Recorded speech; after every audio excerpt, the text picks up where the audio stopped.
Now is the time where we have to ask ourselves, was Noah Lyles right about us? Welcome back to another video, guys. As always, it's your boy Wraith Hoops. Thanks for tuning in. Go ahead and like this video, comment your thoughts about the whole situation with Team USA, subscribe, turn on post notifications, and join the Patreon. Let's go ahead and get right into this one. We have to face the uncomfortable truth that was created by Noah Lyles once he was proven, in a sense, kind of right. For those that don't know, I'm going to go ahead and fast track basically the whole timeline of events of what happened. Noah Lyles, to begin with, won several gold medals in the FIBA World Championships for sprinting events in track and field. In a press conference, he explained himself as being a true world champion and basically that the NBA champions aren't world champions. It's a difference of title. He proceeded to get grilled on social media. Team USA proceeded to then follow that up after multiple players were sitting there talking about how he didn't know what he was talking about and how the best players play in the NBA. Team USA proceeded to lose to Lithuania, 104-110, which was rough, but it was in the group stages, so it wasn't over. Shrug your shoulders. They had two NBA players. Then they annihilated Italy, 163, in the quarterfinals. So things started looking good. They looked like they were back on track. But then Dennis Schroeder in Germany handled business and won 113-111 against Team USA. But that's not even the worst part. The worst part is that they lost in the third place bronze medal game against Canada, 118-127. And the whole time, the former postseason clown of the year, Dylan Brooks, was the one that did them the greasiest, scoring 39 points while going 7 for 8 from beyond the arc.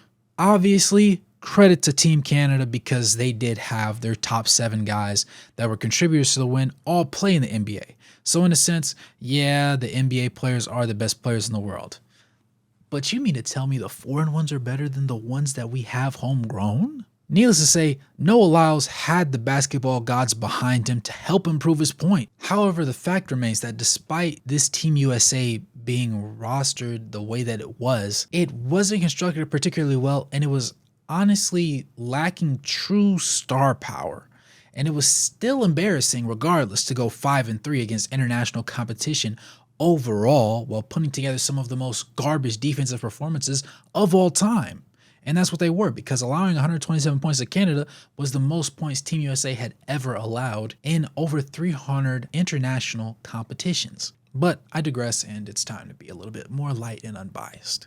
Every team that the USA had lost to had current NBA players on it. Obviously, the most notable from Lithuania being Jonas Valanciunas, who presented to be a matchup nightmare.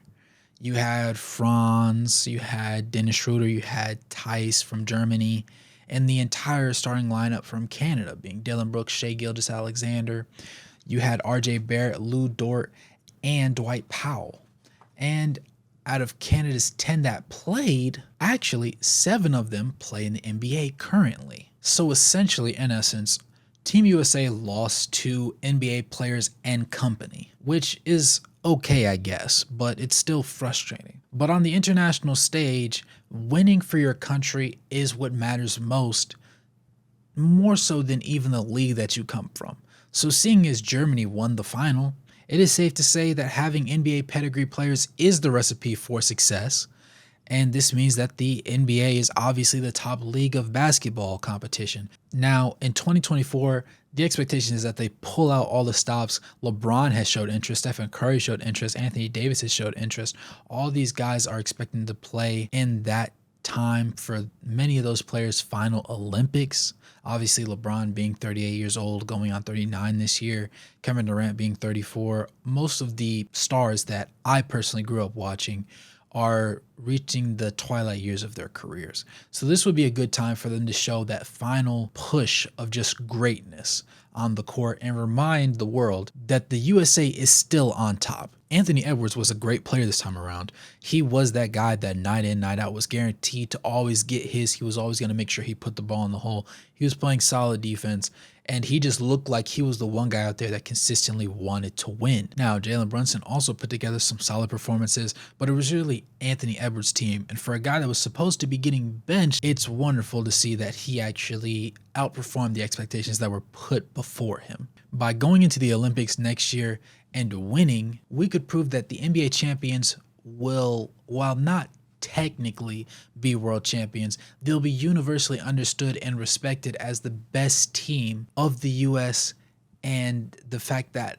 any team that wins a championship in US leagues is better than any other country, hands down. The fact remains that Noah Lyles, to a certain extent, was right. Now, technically, obviously, he had a sound argument from the beginning, because if you win a league and you don't play international competition, you are a league champion. You are not an international champion. So no, NBA champions aren't international champions. They're not world champions. They're US champions. They're national champions, but they're not international champions.